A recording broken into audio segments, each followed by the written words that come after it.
ನಮಸ್ಕಾರ ಆತ್ಮೀಯರೇ, media house ಕನ್ನಡಗೆ ಸ್ವಾಗತ. ಸಿದ್ದರಾಮಯ್ಯ ಸರ್ಕಾರ ಇದ್ದಾಗ ಕೈಗೊಂಡಿದ್ದ ಮಹತ್ವದ ನಿರ್ಧಾರಕ್ಕೆ ಈಗ ತಡೆ ಬಿದ್ದಿದೆ. ತುಂಬಾ ವಿರೋಧದ ಮಧ್ಯೆ, ಹತ್ತಾರು ವಿವಾದಗಳ ಮಧ್ಯೆ ಸಂಪುಟ ಸಭೆಯಲ್ಲಿ ನಿರ್ಧಾರಕ್ಕೆ ಸಿದ್ದು ಸರ್ಕಾರ ಮಹತ್ವದ ಹೆಜ್ಜೆಗೆ ಈಗ ಕೋರ್ಟ್ ಬ್ರೇಕ್ ಹಾಕಿದೆ. ಅಂದು ಸಿಎಂ ಆಗಿದ್ದ ಸಿದ್ದರಾಮಯ್ಯ ಕೇಸ್ ವ್ಯಾಪ್ಸಿ ಅನ್ನೋ ದಾಳ ಉರುಳಿಸಿದ್ರು. ಇದು ಹಿಂದೂ ಕಾರ್ಯಕರ್ತರ ಕೆಂಗಣ್ಣಿಗೆ ಗುರಿಯಾದ್ರೆ ಕಾಂಗ್ರೆಸ್ ಪಾಳಯಕ್ಕೆ ವರದಾನ ಆಗುತ್ತೆ ಅನ್ನೋ ಮಾತಿತ್ತು. ಒಂದು ಸಮುದಾಯವನ್ನ ಓಲೈಸಲು ಸಿದ್ದರಾಮಯ್ಯ ಇಂಥ ಹೆಜ್ಜೆ ಇಟ್ಟಿದ್ದಾರೆ ಅಂತ ಬಿಜೆಪಿ ನಾಯಕರು ಫುಲ್ ಗರಂ ಆಗಿದ್ರು. ಆದ್ರೆ ಅಂದು ಸಿಎಂ ಆಗಿದ್ದ ಸಿದ್ದರಾಮಯ್ಯ ಇದ್ಯಾವುದಕ್ಕೂ ತಲೆ ಕೆಡಿಸಿಕೊಂಡಿರಲಿಲ್ಲ. ಆದ್ರೀಗ ಕೋರ್ಟ್ ಬಿಗ್ ಶಾಕ್ ಕೊಟ್ಟಿದೆ. 2022ರಲ್ಲಿ ಕಲಬುರಗಿ ಜಿಲ್ಲೆಯ ಆಳಂದ ಪಟ್ಟಣದಲ್ಲಿರುವ ಲಾಡ್ಲೆ ಮಶಾಕ್ ದರ್ಗಾ ಗಲಭೆಗೆ ಸಂಬಂಧಿಸಿದ ಪ್ರಕರಣಗಳಲ್ಲಿ ಒಟ್ಟು 52 ಕ್ರಿಮಿನಲ್ ಪ್ರಕರಣಗಳನ್ನ ಹಿಂಪಡೆಯಲು ಕರ್ನಾಟಕ ಸರ್ಕಾರ ಕೈಗೊಂಡಿದ್ದ ನಿರ್ಧಾರಕ್ಕೆ ಹೈಕೋರ್ಟ್ ಮಧ್ಯಂತರ ತಡೆ ನೀಡಿದೆ. ಈ ಮೂಲಕ ಸರ್ಕಾರದ ಆದೇಶಕ್ಕೆ ತಾತ್ಕಾಲಿಕ ಬ್ರೇಕ್ ಬಿದ್ದಂತಾಗಿದ್ದು ಎಲ್ಲಾ ಪ್ರಕರಣಗಳ ವಿಚಾರಣೆ ಮುಂದುವರಿಯಲಿದೆ. ಇದು ಕಾಂಗ್ರೆಸ್ ಸರ್ಕಾರಕ್ಕೆ ಆದ ದೊಡ್ಡ ಮುಖಭಂಗ ಅಂತ ಬಿಜೆಪಿ ನಾಯಕರು ಹರಿಹಾಯ್ದೋದಕ್ಕೆ ಶುರು ಮಾಡಿದ್ದಾರೆ. ಹಾಗಾದ್ರೆ ಏನಿದು ಕೇಸ್? 2022ರಲ್ಲಿ ಏನೆಲ್ಲ ಆಗಿತ್ತು? ಕಾಂಗ್ರೆಸ್ ನಾಯಕರು ವೋಟ್ ರಾಜಕೀಯಕ್ಕೆ ಕೈ ಹಾಕಿದ್ರ? ಇದೆಲ್ಲದ್ರ ಬಗ್ಗೆ ಇವತ್ತಿನ ವಿಡಿಯೋದಲ್ಲಿ ಹೇಳ್ತಾ ಹೋಗ್ತೀವಿ. ಅದಕ್ಕೂ ಮೊದಲು ನೀವಿನ್ನೂ ನಮ್ಮ ಚಾನೆಲ್ನ ಸಬ್ಸ್ಕ್ರೈಬ್ ಮಾಡಿಲ್ಲ ಅಂದ್ರೆ ಮಿಸ್ ಮಾಡಬೇಡಿ, ಈಗಲೇ ಸಬ್ಸ್ಕ್ರೈಬ್ ಮಾಡಿ.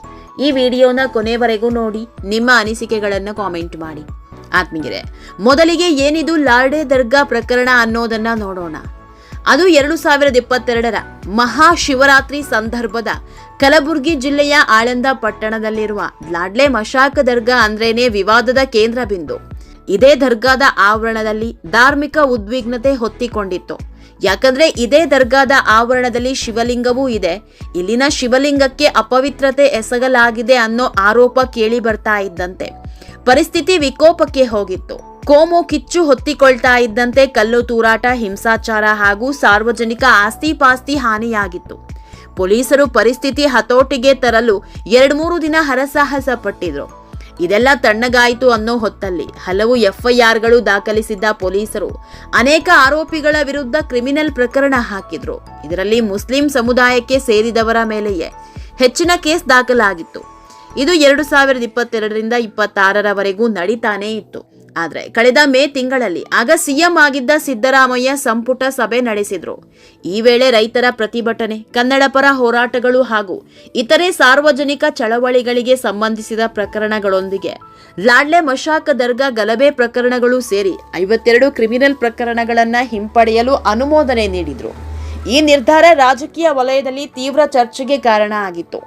ಇದರ ಬೆನ್ನಲ್ಲೇ ಸಿಆರ್ಪಿಸಿ ಸೆಕ್ಷನ್ 321ರ ಅಡಿ ರಾಜ್ಯ ಸರ್ಕಾರದ ಆದೇಶದಲ್ಲಿ ಲೋಪ ಇದೆ ಅನ್ನೋ ಅರ್ಜಿ ಸಲ್ಲಿಸಲಾಗಿತ್ತು. ಇದರ ವಿಚಾರಣೆ ನಡೆಸಿದ ನ್ಯಾಯಾಲಯ ಸರ್ಕಾರದ ಆದೇಶಕ್ಕೆ ಮಧ್ಯಂತರ ತಡೆ ನೀಡಿದೆ. ಜೊತೆಗೆ ಒಂದಿಷ್ಟು ಪ್ರಮುಖ ಅಂಶಗಳನ್ನು ಉಲ್ಲೇಖ ಮಾಡಿದ್ದಾರೆ. ಯಾವಾಗ ಹೈಕೋರ್ಟ್ನಿಂದ ಇಂತಹದೊಂದು ಸೂಚನೆ ಹೊರಬಿತ್ತು, ಕಾಂಗ್ರೆಸ್ ಸರ್ಕಾರಕ್ಕೆ ದೊಡ್ಡ ಹಿನ್ನಡೆಯಾದಂತಾಗಿದೆ.